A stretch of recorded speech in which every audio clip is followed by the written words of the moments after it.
이스라엘 자손이 여호와와 다투었으므로 이를 무리바 물이라 하니라.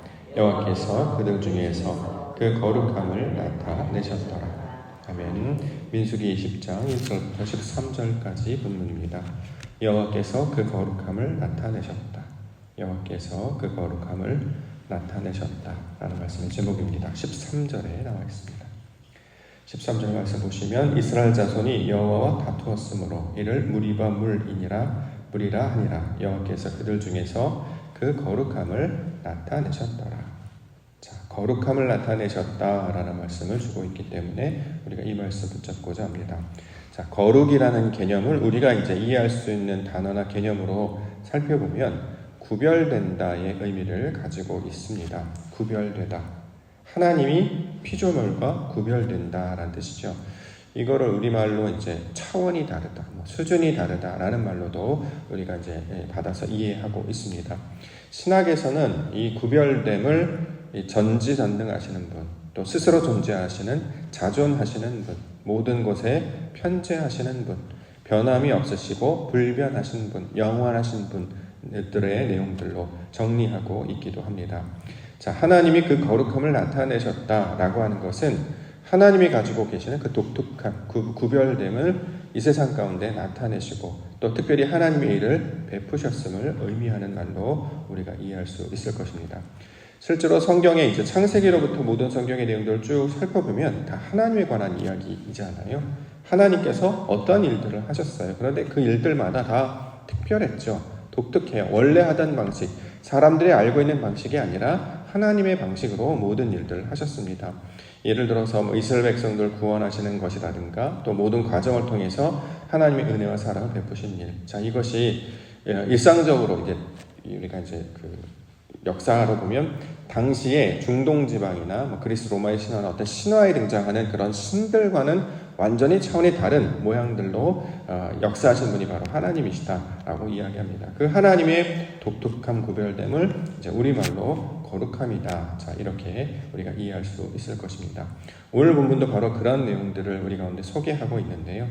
우리가 하나님을 날마다 말씀을 통해서 깨닫고 배우는 목적이 결국 하나님의 성품을 닮아가는 과정이잖아요. 그래서 하나님을 아버지라고 묘사를 하면 우리가 이제 아들이 되는데 아들이 아버지를 닮아가는 것처럼 우리가 하나님의 속성과 성품을 닮아가는 것이 이 세상을 살아갈 구원의 내용이 되기도 합니다. 그러므로 하나님의 어떠하신 그의 독특하신 그의 구별되신 다시 말해 그의 거룩함을 우리가 날마다 살피며 그의 내용을 이해하고 받아들이면 우리도 점점 더 그의 형상과 모습을 닮아 거룩한 자녀로 살아가게 된다라는 거죠.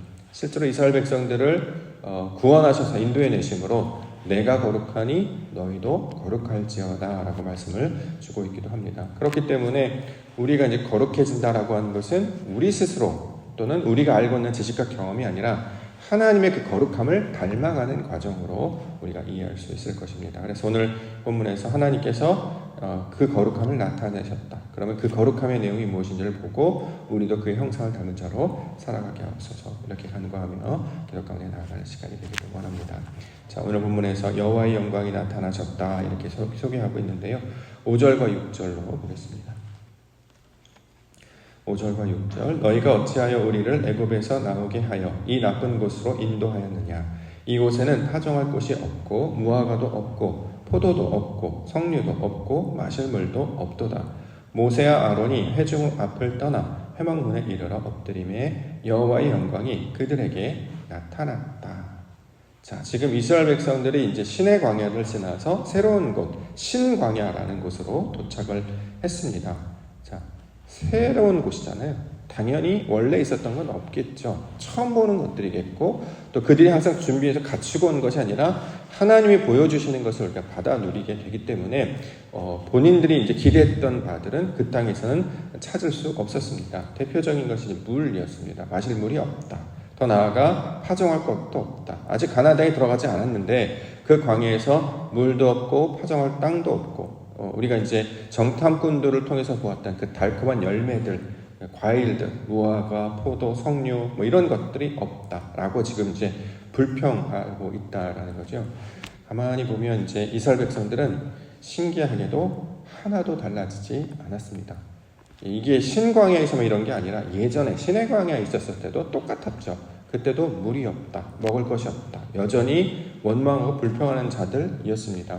자, 지금 몇 달, 며칠 지나서 오랜 동안 지나오면서 하나님의 역사하심, 그가 만나와 메추라기, 불기둥, 구름기둥, 또 어떤 상황이 있을 때마다 늘 도우셨던 그 하나님의 은혜는 다 잊어버리고 여전히 자신의 필요와 목적이 없으면 옛 습관, 옛 모양이 다시 나타나게 된다는 거죠. 또 물이 없네, 또 먹을 것이 없네, 뭐 뜻대로 안 되네. 그럼 어떻게 해요? 늘 원망과 불평이 나오는 그 여전히 변하지 아니하는, 우리말로 이제 답답하다, 요즘 그런 말 자주 듣는, 답답하네 이가 왜 이래 하는 것처럼 하나도 달라지지 않았어요. 하나님께서 그동안 여러 가지를 보여주셨고 역사하셨음에도 불구하고 여전히 내 손에 뭔가 쥐어지지 않으면, 내 눈에 보이지 않으면 사람들은 사람이 먼저 하나님을 이야기하보다 뭐가 없다 원망하고 불평하는 것이 바로 이스라엘 백성들의 모습이 되는 것이죠. 이런 말을 이제 보면 이렇게 찔립니다. 왜냐하면 저와 여러분들도 약간 비슷한 모습 아닙니까? 은혜 받을 때는 하나님 감사합니다. 네, 다음날 딱 됐는데 또 없어요? 그러면 또 왜 또 이런 일이 생기느냐? 또 대표적으로 이제 불안해하고 근심하고 낙심하고, 저가 그렇습니다. 뭐 예를 들어 뭐 숫자가 좀 부족하거나 뭔가 곳간에 뭔가 채워진 것이 없거나 그럼 어떻게 될까? 뭐 또 어저께 우리 당회를 했는데 예전에 있었던 그런 분위기가 좀 많이 달라네. 교회가 조금 이렇게 이동하시는 분들도 계시고 또 여러 가지 어려운 상을 맞다 보니까 살림살이가 조금 이렇게 좀 줄어드네. 그러니까 또 이렇게 자연스럽게 또 걱정이 막 또 찾아오는 거예요. 방법도 없으면서 우리의 방식은 늘 염려와 걱정, 그런 것들로 채워져 있었습니다. 근데 그런 사람들에게 있어서 가면 이 사람들이 걱정과 염려만 하는 게 아니라 늘 모세와 아론에게 나가서, 여기 보면 다투다라는 말 나오잖아요. 3절에 백성이 모세와 다투어 말하되 이르되 우리 형제들이 여호와 앞에 죽을 때 우리도 죽었더라면 좋을 뻔하였다. 너희가 어찌하여 여호와의 회중을 이 광야로 인도하여 우리와 우리 짐승이 다 여기서 죽게 하느냐. 안 나왔었으면 잘 살 텐데 여기까지 나와서 또 힘들겠다. 그러니까 누군가 자꾸 이렇게 대상을 두고 화를 내거나 또 다투거나 이런단 말이죠.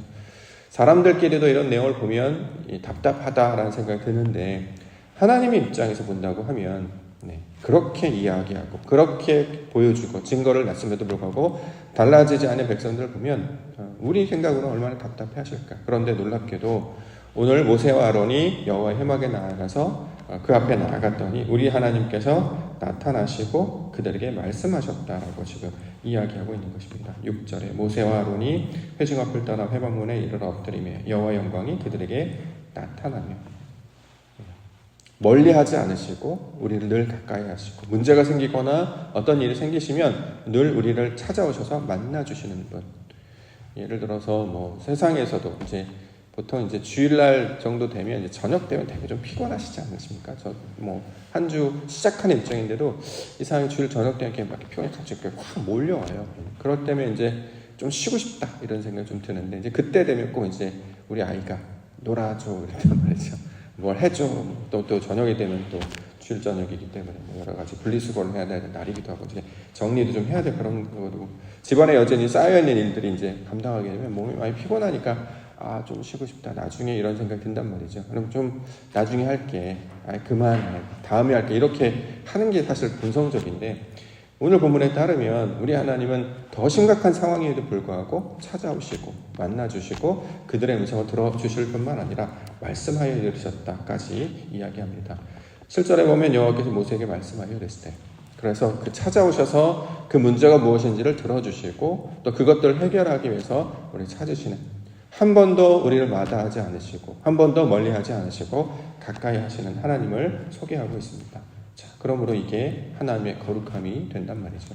그러므로 이걸 이렇게 닮아가게 돼요. 저희도 처음에는 육신의 어떤 생각들, 또 어떤 그런 것들 생각하지 아니하고 하나님께서 그렇게 하셨기 때문에 찾는 자에게 늘 가까이 하시고 또 도움이 필요한 자에게 항상 가장 먼저 다가오시는 하나님의 우리가 모습을 닮아가게 된다라는 거죠.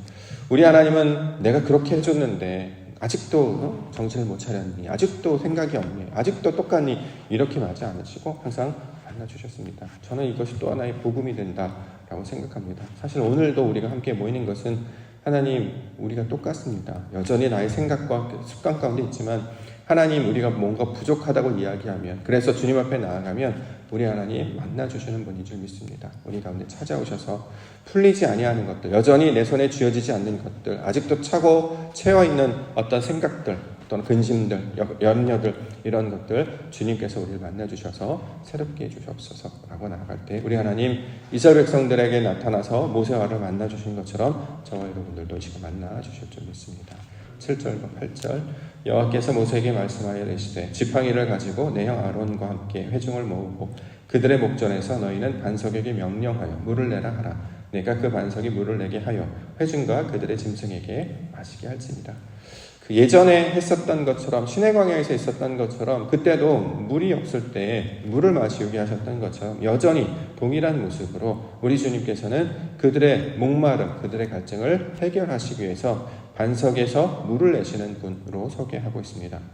놀랍지 않습니까? 개천이 흐르는 것도 아니고 아무것도 없는 곳에서 물이 어떻게 나올 수 있을까? 그런데 반석에서 물을 내게 하심으로 하나님께서 백성들뿐만 아니라 속해져 있는 짐승까지도 마시게 하셨다라고 이야기합니다.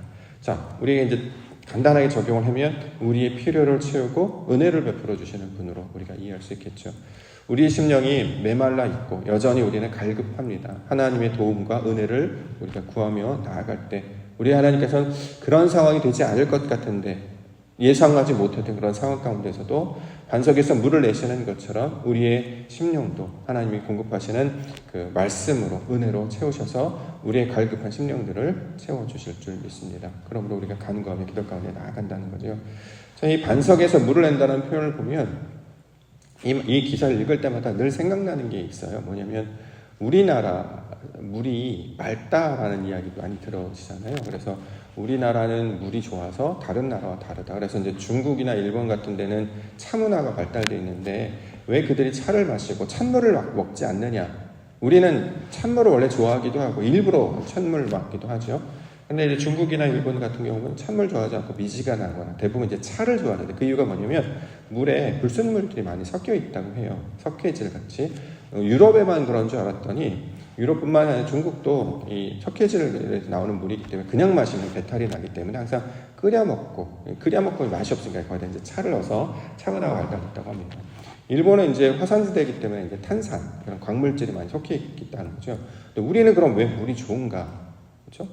그렇게 조건이 많이 다른가 봤더니 지질학자들에 따르면 화강암이 우리 베이스가 많이 깔려 있대요. 그러니까 나무도 우거지고 비도 자주 오고 이런 것도 있겠습니다만 기초적으로는 그 땅 지대가 석회암 지대가 아니라 화강암 지대가 그래서 지진에 약간 다른 나라에 비해서 지진에 안전하고 기반이 굉장히 좋은데 뿐만 아니라 물이 맑게 되는 그 근거 중에 하나다 이렇게 이야기합니다. 그래서 음식도 굉장히 발달되어 있고 더 나아가서 그래서 피부도 외국 사람들 몸에 냄새가 나지 않는 것도 DNA 같은 것도 있겠습니다. 이제 물이 좋기 때문이다라는 얘기를 많이 하는데 그럼 우리는 왜 우리만 물이 좋지? 그런 생각 참 자주 하거든요. 그런데 보니까 학자들이 우리 그 지질학을 보면 화강암 지대이기 때문에 그렇다라는 이야기를 하는데 공감이 많이 됐습니다.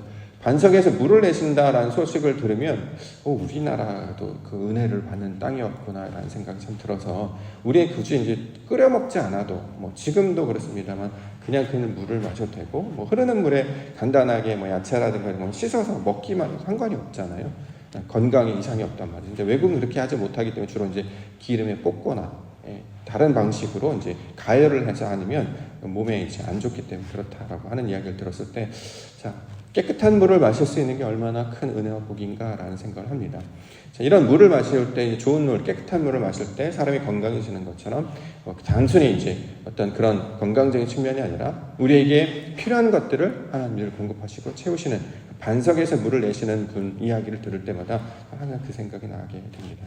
이 11절 모세가 그의 손을 들어 그의 지팡이로 반석을 2번 치니 물이 많이 솟아나오므로 회중과 그들의 짐승을 마시니라.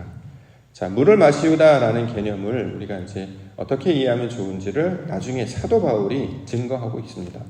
자, 반석에서 물이 나온다라고 하는 것은 이제 모양으로 보면 실제로 그런 역사와 사실을 통해서 어떤 바위 틈에서 그래서 거기서 이제 물이 흘러나와서 사람들이 마셨다 이런 개념으로 이해할 수 있는데 이걸 사도 바울은 하나의 메시지로 이해를 했죠. 그래서 고린도전서 10장 4절에 보면 다 같은 신령한 음료를 마셨으니 이는 그들을 따르는 신령한 반석으로부터 마셨음에 그 반석은 곧 그리스도시니라 라고 해석하고 있습니다.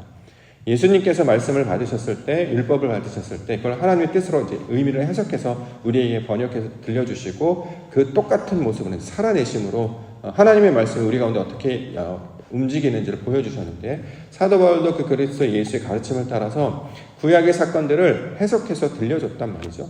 그때 반석은 그리스도를 가리키는 것이다 라고 소개하고 있습니다. 그러면 이 반석에서 물을 낸다라고 하는 것은 그리스도로 나오는 진리, 하나님의 말씀을 이해하고 깨닫는 것으로 우리가 이제 받을 수 있단 말이죠.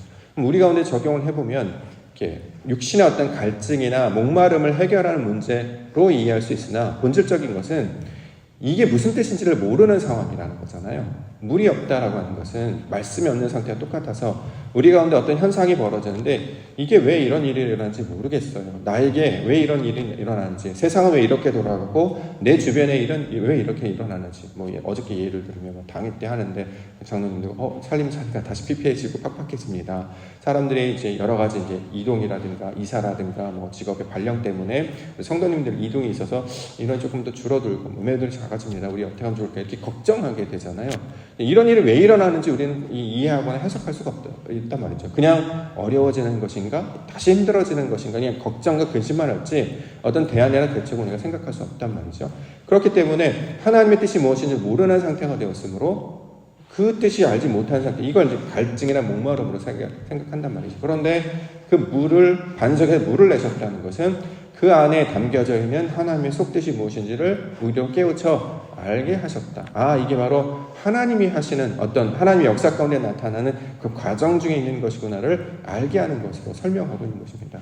우리가 일할 때 힘든 것은 의미가 없을 때 이해 힘들잖아요. 왜 사는지, 왜 먹는지, 어떻게 문제를 풀어가야 될지를 알아내지 못할 때 답답해하는 것처럼 이 물이 없는 상태가 바로 그런 상태임을 소개하고 있는 것이죠. 그걸 우리 가운데 적용을 해보면 우리가 삶 가운데 하나님 왜 이런 일이 일어나는지, 어떤 상황을 감당을 해야 될지 알지 못합니다. 우리에게 그 물이 필요합니다 라고 이야기할 때 반석에서 물을 내시는 하나님처럼 우리의 심령 깊은 것 가운데 깨닫지 못하고 이해하지 못하는 그것들을 깨우치셔서 우리를 다시 알게 하시는 하나님의 사역으로 이걸 우리가 받을 수 있단 말이죠. 그래서 우리가 기도 가운데 나오는 거 아니겠습니까? 반석에서 나오는 그 물을 마시는 것처럼 말씀을 통해 역사하시는 그리스도의 진리를 깨달아 알게 하시고 이 상황과 모든 것 가운데 역사하시는 그 하나님의 뜻 발견케 하여 주시옵소서. 그래서 나타낸 결론이 당이 끝나고 어저께 저녁에 자기 직전에도 그런 생각을 했습니다만, 그래서 우리는 어떻게 되나요? 방법은 없어요. 오직 하나님께 구하는 것밖에 방법이 없죠. 우리가 어떻게 밖에 나가서 누굴 데리고 올 상황이 아니고 갑자기 무엇이 어떤 것들이 생길 수 없고 지금까지 해왔던 것처럼 어려움이 있고 힘듦이 있으면 늘 우리와 함께 하시는, 우리를 돌보시는 주님 앞에 나가서 간구하는 것, 바로 그것을 하나님께도 원하시고 그 과정을 통해서 역사하시는 하나님의 영광을 보게 해주실 줄 믿습니다. 그 소망을 가지고 오늘도 하나님의 거룩한 백성으로 반석에서 물을 내셔서 마셨던 그 하나님의 은혜, 그 거룩함을 닮아 오늘도 세상 가운데 근심과 염려와 낙심으로 나아가지 아니하고 하나님이 하실 일을 기대하면서 우리도 예배의 자리, 말씀의 자리, 기도의 자리를 지키고 우리 하나님이 하실 일을 기대하며 나아가시는, 그래서 그 기도의 백성으로 살아가시는 우리 믿음의 성도님들 기회 되십니다. 주의 이름으로 축원합니다. 기도하겠습니다.